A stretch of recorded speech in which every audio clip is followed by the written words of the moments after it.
A new jurisprudence for political prisoners। ताबा फसल case. Prosecution ने कहा कि एक्यूज्ड के पास से कास्ट, डिसेंट और माओइज्म से रिलेटेड कुछ बुक्स मिली हैं।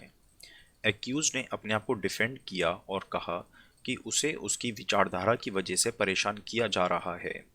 सुप्रीम कोर्ट ने कहा कि जो किताबें मिली हैं उनके होने से कोई टेररिज्म को प्रमोशन नहीं मिल रहा है, इसलिए ट्रायल कोर्ट ने बेल देके सही किया है। अनलॉफुल एक्टिविटीज प्रिवेंशन एक्ट एक सख्त कानून है जिसके अंतर्गत बिना चार्जशीट फाइल करे भी किसी को भी 180 दिन तक जेल में रखा जा सकता है, और अगर प्राइमा फेसी एलिगेशंस ट्रू पाए जाते हैं तो बेल भी नहीं मिलती है। अदर लॉज के अंदर प्रिजम्पशन ऑफ इनोसेंस होता है, यानी कि जब तक आपको गिल्टी प्रूव नहीं किया जाता तब तक आप बेकसूर हो। इसमें प्रोसिक्यूशन की जिम्मेदारी बनती है ये प्रूव करना कि आपने गुनाह किया है, लेकिन यूएपी में ऐसा नहीं होता। यूएपीए में प्रिजम्पशन ऑफ गिल्ट होती है, यानी कि जब तक आप अपने आप को बेकसूर प्रूव नहीं कर पाओगे आपको गिल्टी माना जाएगा। ये पुलिस की जिम्मेदारी नहीं है ये प्रूफ करना कि आप गिल्टी हो, बल्कि आपकी जिम्मेदारी है ये प्रूफ करना कि आप पे लगाए गए आरोप गलत हैं।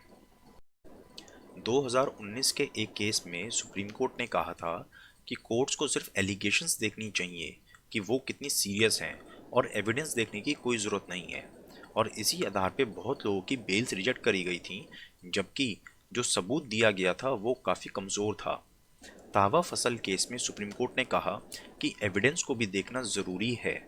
अब इस फैसले की मदद से यूएपीए का मिसयूज़ होने से शायद थोड़ा कम हो जाएगा और पॉलिटिकल प्रिजनर्स को बेल मिल जाएगी। पेज 10 पे एक रिलेटेड न्यूज़ है। त्रिपुरा पुलिस ने रिसेंटली 102 लोगों को यूएपीए के अंडर बुक किया है। कुछ लोगों को तो सिर्फ त्रिपुरा इज बर्निंग जैसे ट्वीट करने पे भी ऐसे सख्त कानून के अंडर बुक किया गया है। AUKUS could rock China's boat in the Indo Pacific. Australia, UK और यूएसए कई दशकों से एक दूसरे के काफ़ी करीब रहे हैं। जैसे यूएसए अपने न्यूक्लियर वेपन्स की टेक्नोलॉजी यूके के साथ 1943 से शेयर कर रहा है। यूके ने अपना पहला न्यूक्लियर टेस्ट ऑस्ट्रेलिया में किया था 1952 में। ऑस्ट्रेलिया आज भी ब्रिटिश मोनार्क को अपना हेड ऑफ स्टेट मानता है। ऑकस, जो कि इंडो पैसिफिक के लिए एक सिक्योरिटी पैक्ट है, इसके बन जाने से इन तीनों कंट्रीज के बीच में डिफेंस कोऑपरेशन और भी तेज हो जाएगा।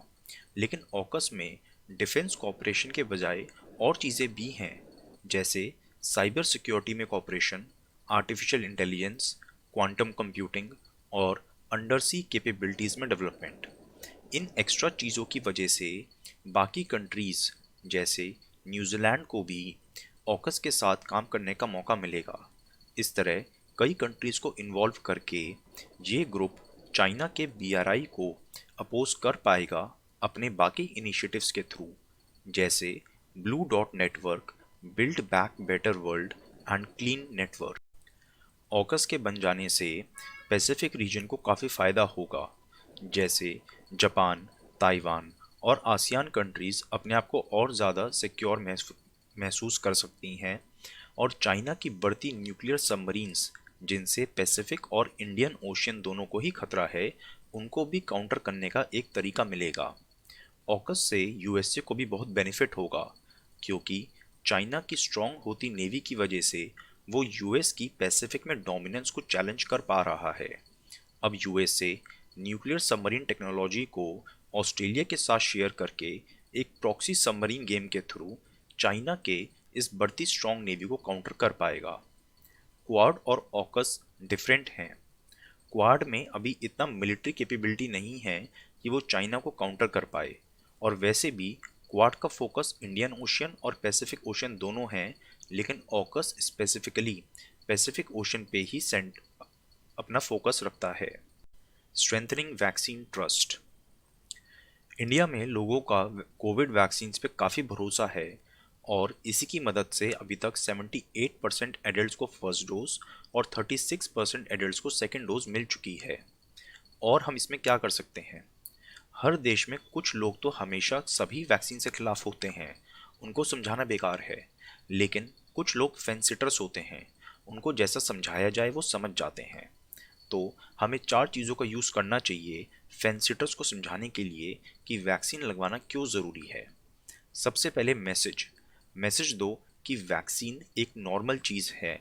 सबसे पूछो, आपने टीका लगवाया क्या? मैसेंजर, ये मैसेज कौन देगा? कम्युनिटी के लीडर्स जिनकी बात लोग सुनते हैं, या बॉलीवुड स्टार्स जिनकी अच्छी खासी फॉलोइंग होती है। एक कैंपेन चलाने की ज़रूरत है, जैसे पोलियो के लिए 2 बूंद जिंदगी के कैंपेन चलाया गया था। और मिस इन्फॉर्मेशन को टैकल करने की ज़रूरत है। उसके लिए सरकार को पब्लिक में डेटा इशू करना चाहिए, ताकि लोगों का रिसर्च पे भरोसा बने। एंड लोग जब कोई मिस इन्फॉर्मेशन अपने व्हाट्सएप या फेसबुक पे पढ़ते हैं, तो उनको अपने दोस्तों के साथ उस इन्फॉर्मेशन को डिस्कस करना चाहिए, ताकि उनके वो भ्रम मिट जाएं। इंडिया पहले भी सक्सेसफुल वैक्सीन प्रोग्राम्स चला चुका है। फॉर एग्जाम्पल 2014 में हमें पोलियो फ्री डिक्लेयर कर दिया गया था। हमें ज़रूरत है कि इसी तरह कोविड के खिलाफ भी जंग जीती जा सके। Haryana law on hiring causes concern. Haryana कुछ टाइम पहले 75% रिजर्वेशन फॉर लोकल्स वाला कानून लाया था। अब उस कानून को नोटिफाई कर दिया गया है, और ये 15 जनवरी 2022 से लागू हो जाएगा। इस कानून के तहत कोई भी कंपनी जिसमें 10 या 10 से ज़्यादा लोग काम करते हैं, उस कंपनी को अपनी कंपनी में जितनी भी सीट, जितनी भी जॉब्स 30,000 रुपये महीने तक वाली हैं, उसमें 75% जॉब्स हरियाणा के लोगों के लिए ही रिजर्व रखनी पड़ेगी। इससे बड़ी बड़ी कंपनीज शायद हरियाणा को छोड़ के जा सकती हैं। संडे को वीकली एक्सप्लेन्ड वीडियो आएगी। मंथली मैगजीन 2 दिसंबर से शुरू होगी। और मेंस 365 का कोर्स, जिसमें GS2 एंड GS3 के इम्पॉर्टेंट टॉपिक्स कवर्ड हैं, वो ऑलरेडी चल रहा है, जिसकी डिटेल्स वेबसाइट पे अवेलेबल हैं।